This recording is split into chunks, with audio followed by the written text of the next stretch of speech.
చాలామంది అంటుంటారు manual work బెటరా, మోడ్యులర్ వర్క్ బెటరా. మాన్యువల్ వర్క్ అంటే let me explain you first what is manual work అనేది. మాన్యువల్ వర్క్ అంటే మనం సైట్కి మెటీరియల్ తీసుకొచ్చి డంప్ చేసి లామినేట్స్ తీసుకొచ్చి ఆన్ సైట్ ఫెవికాల్తో ప్రెస్సింగ్ చేస్తాం మనం. సో ద మెయిన్ ఎక్కడ మాన్యువల్ వర్క్లో మనకి డిఫెక్ట్స్ వస్తున్నాయంటే లైక్ ప్రెస్సింగ్ టైంలో the weather is rainy or cloudy మనకి ఎయిర్ బబుల్స్ వచ్చే ఛాన్సెస్ చాలా ఎక్కువ ఉంటాయి. అండ్ ఎడ్జ్ బెండింగ్ కూడా మనం వేసేటప్పుడు like it's not machine made, so edges are very sharp and it may injure to our children. And మనం సైడ్ నుంచి వాక్ చేసుకుంటూ వెళ్తే it may hurt to our okay. So దానివల్ల మనకి చాలా ఇష్యూస్ వస్తాయి అండ్ ఎయిర్ బబుల్స్ వస్తాయి, peel off అయ్యే ఛాన్సెస్ ఉంటాయి. అండ్ క్వాలిటీ అండ్ ఫినిషింగ్ కూడా it won't be that good.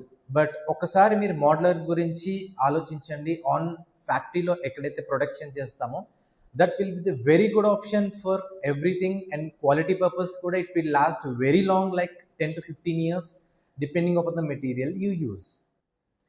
But manual work మీరు చేసుకోవచ్చు ఎప్పుడు అంటే, కానీ టర్మ్స్ అండ్ కండిషన్స్ ఉంటాయి. లైక్ మీరు కస్టమైజేషన్ ఆప్షన్ చాలా ఉంది ఫ్లాట్లో చేసుకోవడానికి. And budget is main important. And budget కొంచెం మీ దగ్గర లో ఉంటే then you can go for a manual option. కొన్ని పారామీటర్స్ ఉంటాయి, అవి మీరు ఆలోచించి you can think and go for a manual work.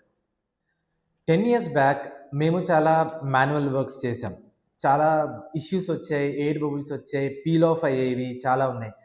అప్పుడు ఇన్ని ఆప్షన్స్ కూడా మనకి లేవు మార్కెట్లో మోడ్యులర్ ఫ్యాక్టరీస్. ఇప్పుడు మోడ్యులర్ ఫ్యాక్టరీస్ చాలా ఉన్నాయి, చాలా ఆప్షన్స్ ఉన్నాయి. అండ్ లైక్ చాలా మెటీరియల్ ఆప్షన్స్ కూడా వచ్చాయి. So why we shifted from manual to modular, ఈ వీడియోలో మనం తెలుసుకుందాం.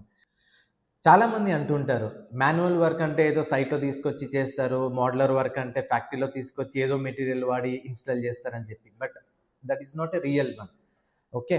మాన్యువల్ అంటే లైక్ సైట్లో చేసిన, మోడ్యులర్ వర్క్ అనేది మెటీరియల్ ఫ్యాక్టరీలో చేసిన, ఫినిషింగ్ మాత్రం ఎడ్జెస్ కానీ ప్రెస్సింగ్ కానీ ఎవ్రీథింగ్ చాలా క్రిస్టల్ క్లియర్ ఉంటుంది. మనకి లైఫ్ కూడా చాలా ఎక్కువ వస్తుంది. అండ్ మేము కూడా రీసెంట్ టైమ్స్లో మాన్యువల్ నుంచి మోడ్యులర్కి ఎందుకు మూవ్ అయ్యామంటే బికాస్ ఆఫ్ మోడ్యులర్ వర్క్లో టర్మైట్ ఇష్యూ ఉండదు. అండ్ లైక్ ఫినిషింగ్ చాలా నీట్గా ఉంటుంది.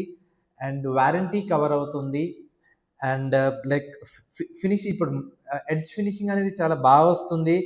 అండ్ ఫైనల్ అవుట్పుట్ మనం ఏదైతే 3Dలో చూసామో దాని ప్రకారంగా కర్వ్స్ కానీ ఫినిషింగ్ కానీ దాని లుక్, ప్రీమియం లుక్ కానీ everything retain the same. But మాన్యువల్లో మాత్రం ఎడ్జ్ ఫినిషింగ్ సరిగ్గా ఉండదు అండ్ ప్రాపర్ ఫినిషింగ్ అవుట్లుక్ అనేది రాదు. So beautiful interiors are easy to show on day 1, but the real question is how they look after 5 years. And that's the question every homeowner should ask their interior firms. Please stay tuned for more videos. Thank you.